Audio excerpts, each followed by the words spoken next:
Hello, everybody. How's everyone doing today? I'm alright, yourself? Yeah, you good? Sure. All right, now please don't mind me. Like this right here, this is my crutch. I use this. I need to. Like I forget everything sometimes, so please just bear with me. All right, we're gonna read a little bit. We'll come up every now and then. All right. So let me start.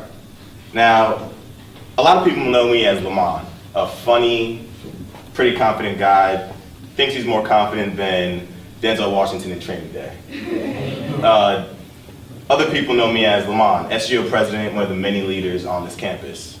And to my parents, I'm Leman, that guy who lives in my house who's always asking me for gas money. And I'm sure many of you listening today have people who view you all differently.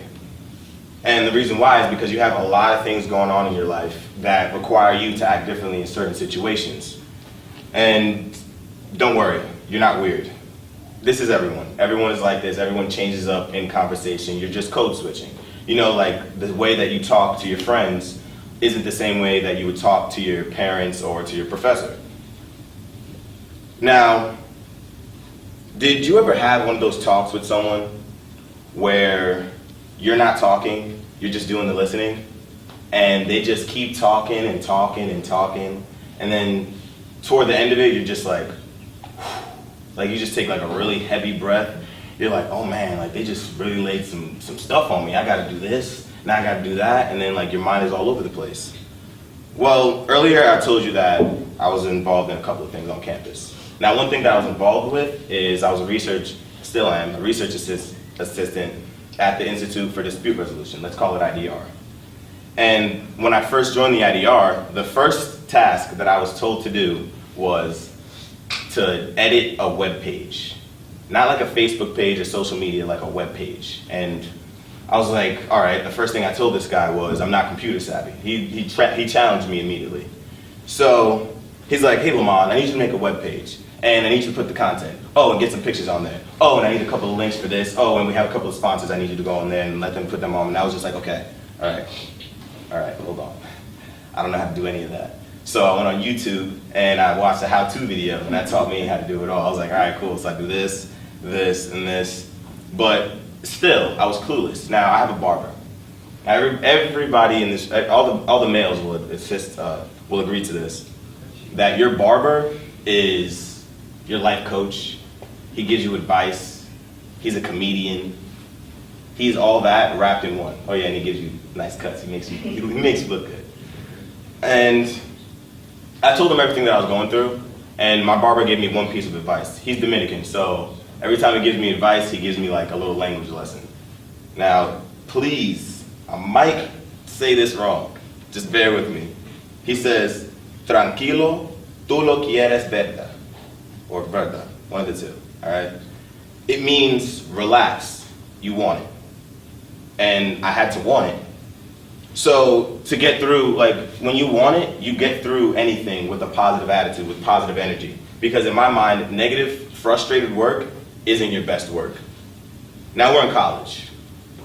Everyone here knows that days could be a drag, you know, because you're busy, because of those have-tos. Like you have to go to class or you have to go to work. And if you're not at work, then you have to do work for class. And let's face it, you really don't have the time to do what you want to do. Like if I had the time, I would just lay down in bed, watch Netflix, Walking Dead season 6, like it's on. That's me, I'm just on it, watching every single episode. But I can't do that because on Monday I have two essays due and I want an A. So I have to make the choice, like what do I want to do? Do I want to watch Walking Dead or do I want the A? It's all about what you want more. And remember earlier I was talking about have to? You have to know the difference between have to and want to. Like it changes your attitude toward anything. If you go towards something with a positive attitude, like all right, I want to do this, then you will do it better than if you had to do it or if you have to do it. So let's say, for example, everyone in here plays sports, right? Yeah. So at one point in your life, you played sports. And the thoughts that go in through every single athlete's head is how to separate the want-tos and the have-tos, right? The worst part about playing any sport is practice. You know, you have to go to practice, and you have to run, and you have to lift the weights, you have to do plyometrics, right? But the best part is the game. You want to play the game. You want to take that center stage. You want to catch the ball, Odell Beckham, 3 fingers, like in front of everyone. That's what you want to do. And in your head, it's what you want to do. That's what makes you perform at a higher level. Like in practice, you don't perform the way you do in games. They call it like your game time speed or your game time play. So it's like studying for a test, you know? Like you have to study if you want in ed. So that's just it. Like if you just were to take your have-tos and make them into your want-tos, 2 minutes? If you were like, okay, let's take Odell Beckham for example, right? Now earlier I talked about him. Like he's on pace to be the best wide receiver in NFL history. I'm a Giants fan, so yes, he will be. He will be the best wide receiver in NFL history. Quote me on that. All right. The reason why is because he wants to. Now he wants to be the best in the game, but he also wants to be the best in practice. You ever see his practice videos? He's like dancing, he like nays, he does the whip, like every single party dance like in the world. But he's still out there catching, beating the defenders, being the best person on the team because that's what he wants to do, you know?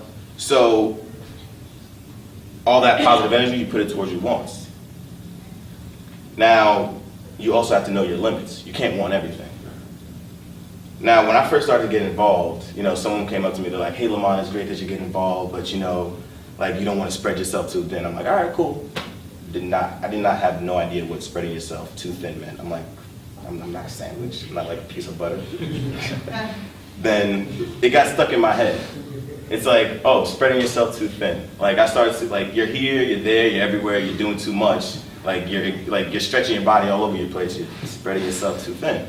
So I was like, oh, okay, that's what it means.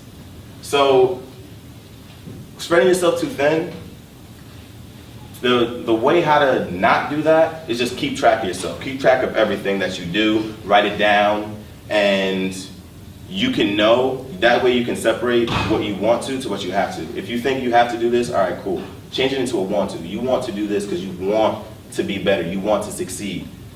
Now, before I leave today, I want all of you to change your have tos into your want tos. Because even if you're motivated, it's easy to say that you don't have to do this, but it's hard to say that you don't want to do this. Thank you. Yeah.